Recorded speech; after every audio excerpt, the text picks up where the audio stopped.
perintah SQL. Ya, perintah SQL. Perintah SQL.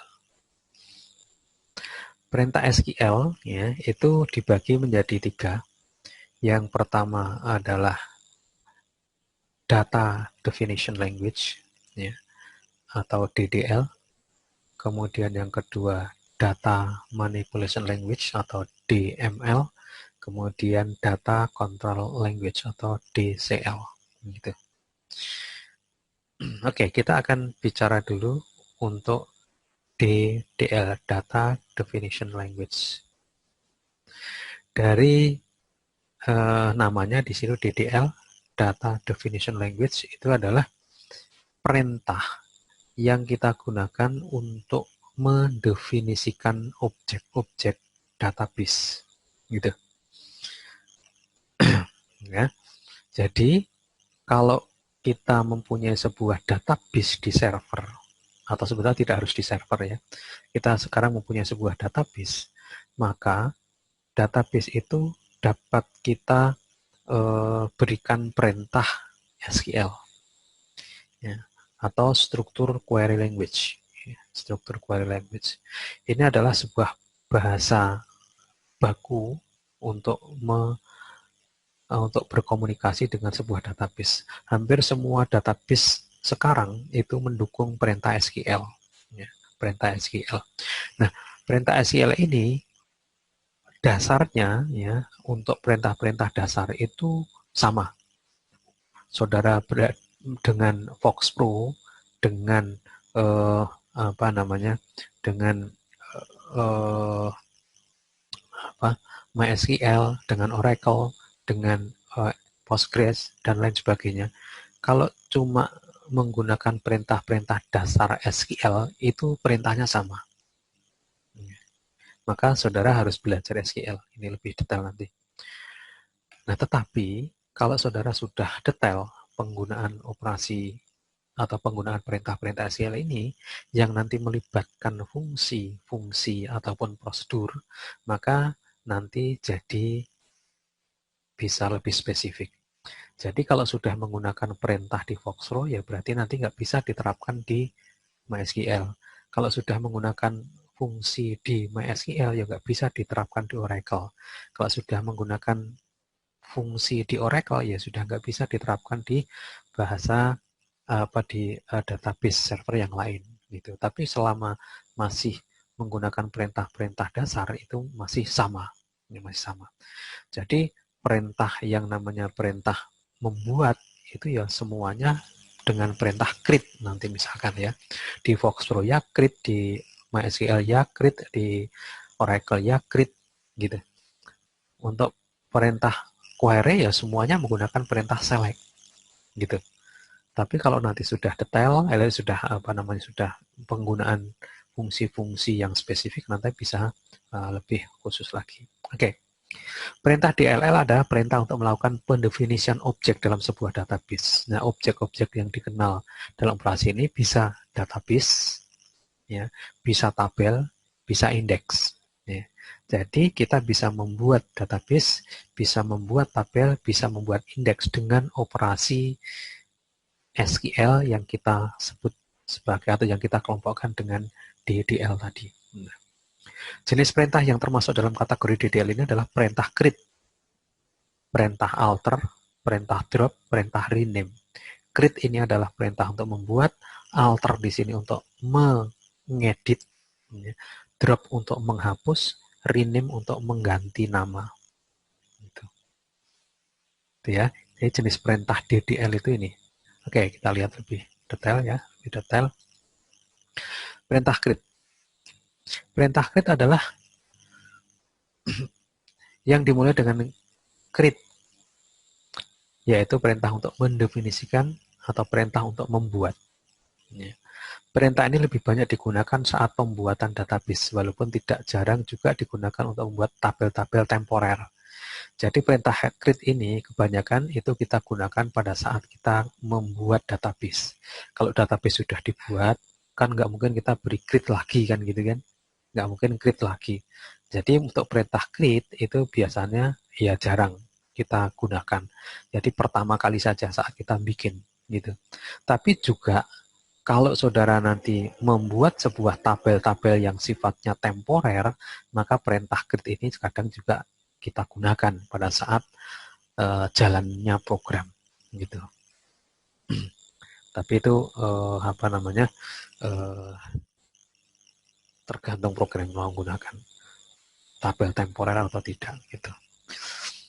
Nah, ada 3 macam perintah pendefinisian, yaitu membuat database atau mendefinisikan database, membuat tabel atau mendefinisikan tabel, membuat indeks atau mendefinisikan indeks. Oke, itu ya. Oke, membuat database, perintahnya ini. Ini saya singkat. Silahkan saudara melihat lebih detail lagi pada dokumentasi. Ya, pada dokumentasi. Di internet banyak, saudara lihat. Kalau saudara di MySQL Query Browser itu juga ada. Ya, silakan. Jadi intinya ini create database, ya, nama database-nya apa. Ya. Nah, kemudian di sini ada kekhususan, ya, spesifikasi, pendefinisian. Tapi Anda menggunakan perintah create database, nama database-nya saja sudah jalan. Gitu. Ini keterangannya ya. Database ini nama database-nya, create spesifikasi, ini ada spesifikasi database yang akan kita buat. Yang di dalam kurung tegak ini semua adalah option. Boleh ada, boleh tidak. Ya, boleh ada, boleh tidak. Maka di sini ini nggak kita kasihkan nggak apa-apa, ini nggak kita kasihkan nggak apa-apa. Gitu ya. Oke, itu adalah perintah pembuatan database. Kemudian berikutnya perintah membuat tabel. Sama di sini menggunakan create juga. Create table, ya, nama tabelnya. Kemudian pendefinisian strukturnya. Ya, pendefinisian strukturnya. Nah, detailnya silahkan dilihat di dokumentasi ya. Jadi table name, nama tabelnya, create definition, itu definisi pembuatan tabelnya, tabel option, pilihan untuk tabel, kemudian select statement, spesifikasi apa namanya, database-nya. Ya. Oke. Kemudian membuat indeks, sama di sini membuat indeks dengan perintah create index, ya, create index. Ya. Kemudian di sini ada nama indeksnya, on nama tabelnya. Ya. Kemudian di sini kunci pengindekan, kunci pengindekan. Oke. Ini keterangannya ya, keterangannya. Nah, cuma kalau kita bekerja pada sebuah database yang platformnya itu baru seperti di MySQL ya, kita mempunyai fasilitas ya yang kemarin sudah kita coba juga, yaitu adalah model.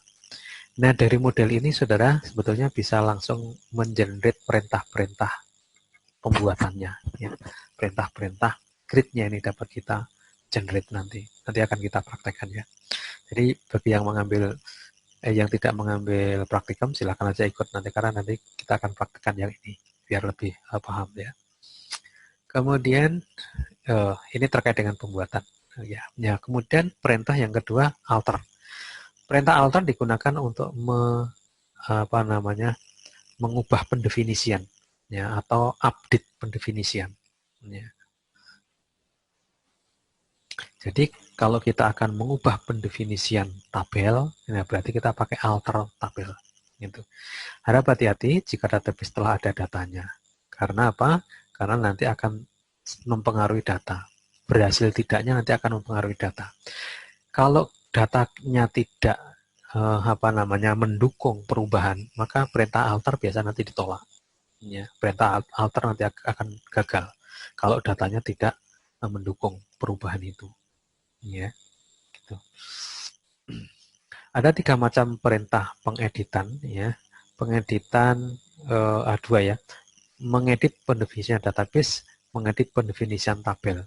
Ada 2 sebetulnya. Oke. Jadi alter database ini untuk mengubah pendefinisian database ya. biasanya di sini spesifikasi database-nya yang akan diubah, atau saudara bisa mengubah nama database-nya gitu. Silakan aja. Oke. Kemudian berikutnya pendefinisian atau mengubah pendefinisian tabel, atau biasa juga mengubah struktur tabel. Itu adalah perintah alter tabel. Ya. Alter tabel, ya, nama tabelnya apa, yang kemudian yang diubah nanti apa. Oke. Kemudian berikutnya perintah drop. Ini adalah perintah untuk menghapus, ya, objek dalam database. Ada menghapus database, menghapus tabel, menghapus indeks. Itu perintah drop. Untuk menghapus database, drop database. Nama database-nya apa. Itu aja. Kemudian menghapus tabel, drop tabel, nama tabelnya apa. Gitu. Kemudian menghapus indeks, drop indeks, ya, nama indeksnya apa, pada tabel apa, gitu. Nah, yang perlu Anda perhatikan di sini, kalau saudara melakukan penghapusan, ya, maka apa yang ada di dalamnya nanti akan terhapus. Jadi kalau saudara menghapus database, ya, di dalamnya kan ada tabel, ada indeks. Nah, maka akan hilang semua, gitu. Kalau saudara menghapus tabel, di dalamnya ada data, maka datanya akan hilang, begitu.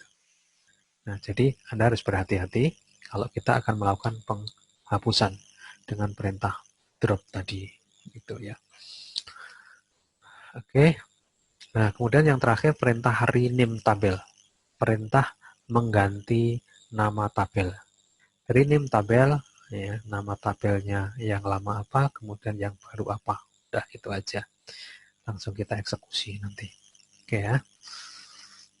Itu perintah DDL, Data Definition Language, ya, Data Definition Language.